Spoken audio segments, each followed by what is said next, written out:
Napuno rin ang paligid ng Baclaran dahil sa walang puknat na pagdating ng mga mamimili. Ang bagong tinatawag na vending scheme nga ng MMDA hindi muna sinusunod ng mga tindero. Nakatutok live doon sa Baclaran si Rafi Tima. Rafi.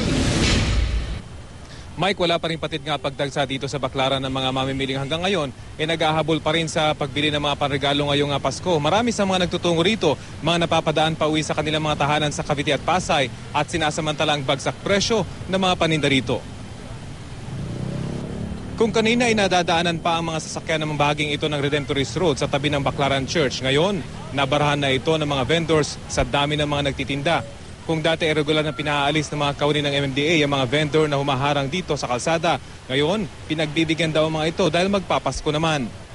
Kung nakaraang buwan na nasusunod yun, so ngayon magpapasko na, hindi na siguro nasusunod yun sa dami na nagtitinda. So pinagbibigyan nyo na lang ho sila? Sa ngayon, pinagbibigyan ng dahil Pasko, darating ang Pasko. Spirit of Christmas nasaan, di ba? Pero sila, tinataboy namin at that time pagka nagsisikip. 1,000 vendors lang daw ang karaniwang nagtitinda dito sa paligid ng Baclaran Church. Pero ngayong magpapasko, dumodoble umano ang kanilang bilang kaya hindi maiwasang magsikip ang mga kalye sa paligid ng simbahan. Kaya naman ang mga vending scheme ng MMDA hindi mo na ganong ipinatutupad. Ang leader ng mga vendor sa lugar, aminadong karamihan sa mga nagtutungo rito tuwing Pasko, hindi mga lehitimong miyembro ng alinman sa 32 grupo ng mga nagtitinda dito sa Baclaran. Yun sila yung mga nagiging pasaway sa mga kalsada. Kasi napapagbigyan na rin naman natin sila gawa ng Pasko, kailangan din nila magtinda, maghanap buhay. Hindi nyo naman sila masaway? Hindi naman po. Tsaka wala kaming karapatan. Kasi pare-parehas lang kaming manininda ng Baclaran. So ang pinakaano naman nila, pagkatapos yata ng pro-Christmas, yun, babalik ulit sila sa mga dati-dati nilang lugar.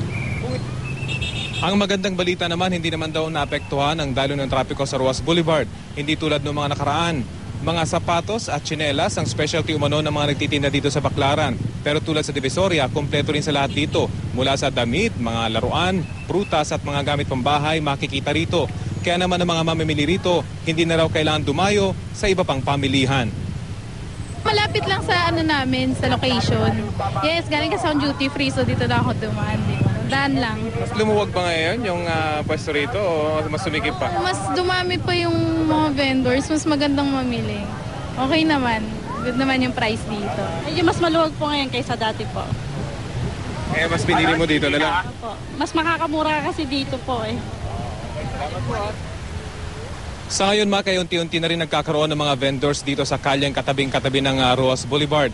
Kanina ay pinagbabawalan ng mga kawani ng MMDA ang mga vendors dito. Pero ngayon ay unti-unti na itong napupuno. Kaya para sa mga nagbabalaka dumaan sa Redemptorist Street, maghanap na kayo ng ibang madadaanan. Pero sa mga oras na ito, hindi pa naman naapektuhan ang daloy ng trapiko sa Roas Boulevard. Mike? Traffic, kamusta ang traffic sa Roas Boulevard mismo?